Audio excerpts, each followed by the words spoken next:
గుమ్మగుమ్మలాడే నాటుకోడి పులుసు ఎలా తయారు చేసుకోవాలో చూపిస్తాను రండి.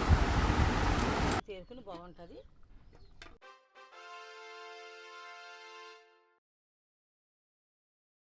హాయ్ ఫ్రెండ్స్, నేను నాటుకోడి పుంజు పులుసు చేస్తున్నాను.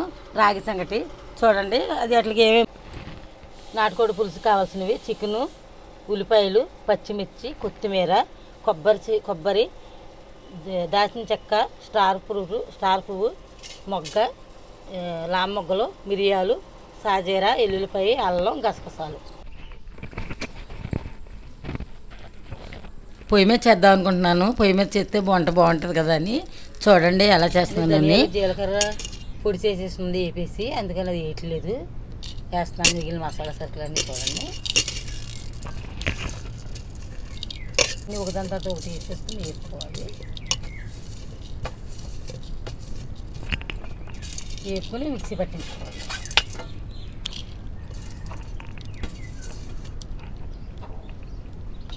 లాస్ట్లో వేసుకోవాలి. గసగసాలు వేడి మీద వేగిపోతాయి.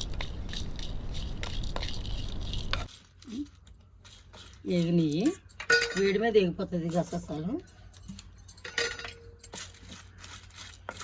నెయ్యి పల్లీలు పోసుకొని చల్లారాక మిక్సీ పెట్టుకోవాలి. గ్రేవీ కోసం ఏరుశనగ గుళ్ళు కూడా వేసుకోవాలి. అవి వేడి ముగ్గుట్లు వేసుకుంటే చక్కగా ఎగిది.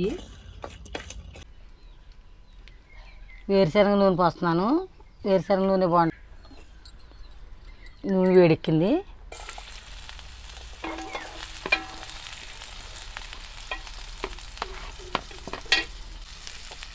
బాగా మగ్గాలి.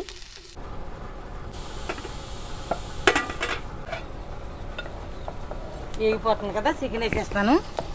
చికెన్ వేసాక చాలాసేపు వేగాలి.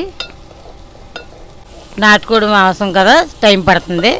ఓకే, కొత్తిమీర కాడలో కరివేపాకు వేస్తున్నాను. ఫ్లేవర్ బాగుంటుంది. తర్వాత చికెన్ వేస్తాను.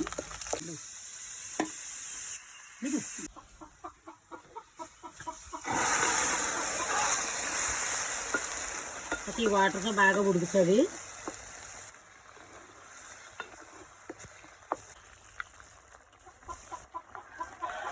ఉల్లిపాయ పేస్ట్ కూడా వేసేస్తున్నాను. ఉడుకుద్ది. ఇప్పుడు చికెన్లో వేసాను. కుక్కర్లో పెట్టినప్పుడు కింద కాస్త వేసాను. 10 నిమిషాల తర్వాత చూద్దాము. ఇలా ఉడుకుతూ ఉంటుంది. ఇలాగా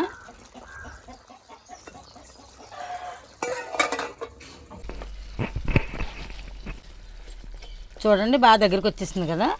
ఇప్పుడు ఉప్పు, కారం, పసుపు, మసాలాలన్నీ వేసేస్తాను. వేసిన తర్వాత చూపిస్తాను. చూడండి, కొంచెం వాటర్ ఉండాలి. బాగా పడతాయి. ఇవి వాటర్లో ఉడికితే బాగుంటుంది.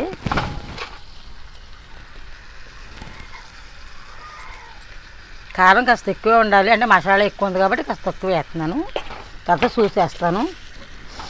నాకు ఉప్పు చేత్తో వేస్తేనే వేసినట్టు తెలుస్తుంది కరెక్ట్గా ఉందని. ఏమనుకోవద్దు స్పూన్లతో వేయట్లేదని.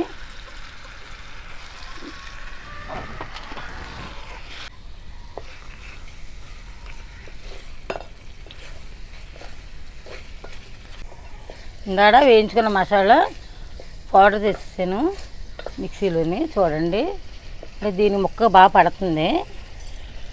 అంటే గ్రేవీ కోసం ఎక్కువ వేస్తున్నాను. మీకు ఎంత కావాలో అంత చేసుకోండి. అంటే చిల్లి గారెలు కూడా ఉన్నాయి. కాస్త గ్రేవీ ఎక్కువ ఉంటే బాగుంటుంది కదా అనేసి ఎక్కువ వేస్తున్నాను. ఇదంతా పట్టే వరకు ఉడికించుకొని అప్పుడు వాటర్ పోసుకోవాలి. చూడండి, నూనె అంతా చక్కగా వాటర్ అంతా ఎగిరిపోయింది. ఇప్పుడు నీళ్ళు పోసుకోవాలి.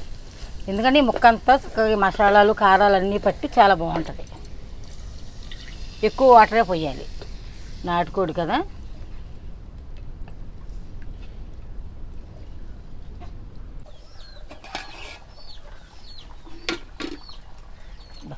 కొత్తలాడుతూ ఉడుకుతుంది. చూడండి, ఇంకో కాస్త ఉడికిన తర్వాత కొత్తిమీర వేసి దింపేయటమే.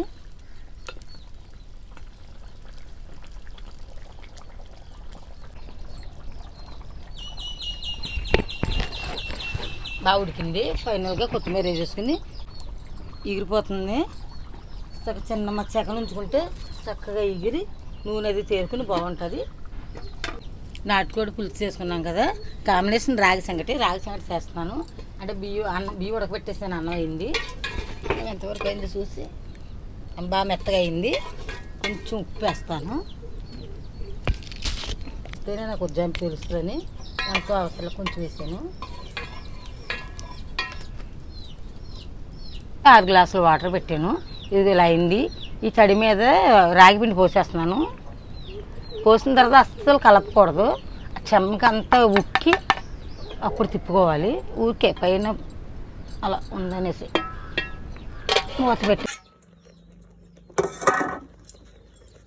చక్కగా పొంగింది కదా, అలా పొంగాలి. వాటర్ మీదకి పిండి మీదకి అలా పొంగినప్పుడు ఏమవుద్దంటే వాటర్ ఇప్పుడు కలుపుకుంటూ ఉండాలి. తాగితే బాగా దగ్గర పడే వరకు ఇంకెలా కలుపుతూనే ఉండాలి. ఉన్నంత చక్కగా స్మూత్గా అయ్యే వరకు. మీరు మా వీడియోలు చూస్తూనే ఉండండి, మరిన్ని వీడియోలు చేస్తాను. లైక్ చేయండి, షేర్ చేయండి, సబ్స్క్రైబ్ చేసుకోండి మా ఛానల్ని. చక్కగా ఉండలేకుండా వచ్చేసింది. ఇప్పుడు దీన్ని కొంచెం లైట్గా చల్లారిన తర్వాత వండ చేసుకోవాలి. తడి చేసుకుంటా. కొంచెం వాటర్ తక్కువ పోసాను, అన్నీ అనేది బాగా పోసాను, సరిపోయింది కరెక్ట్గా. తక్కువ పోసిన వాళ్ళు ఏం చేస్తారంటే కాస్త వేడి నీళ్ళు పోసుకుని కొంచెం కొంచెం పోసుకుంటూ తిప్పుకోవాలి. ఒకవేళ తక్కువైతే, నాకైతే బాగా వచ్చింది, సరిపోయింది కరెక్ట్గా కొలతలో. అలా జారుగానే ఉండాలి, చల్లారుతుంది. లైట్గా చల్లారాక ఉండలు చేసుకోవాలి, తడి చేసుకుంటాం. లేదంటే నెయ్యి రాసుకోవచ్చు.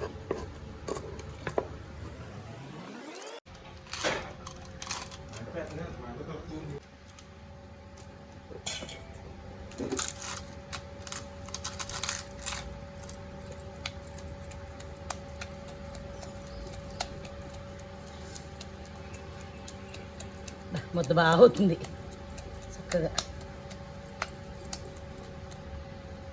ఇది పెద్దోడికి.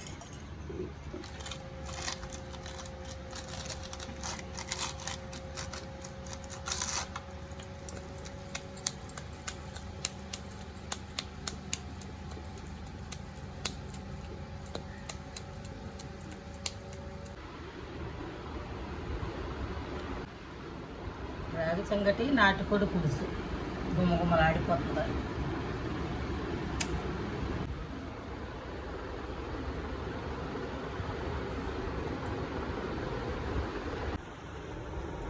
ఈరోజు లంచ్ నాటుకోడి పులుసు, రాగి సంగటి, చేపల పులుసు.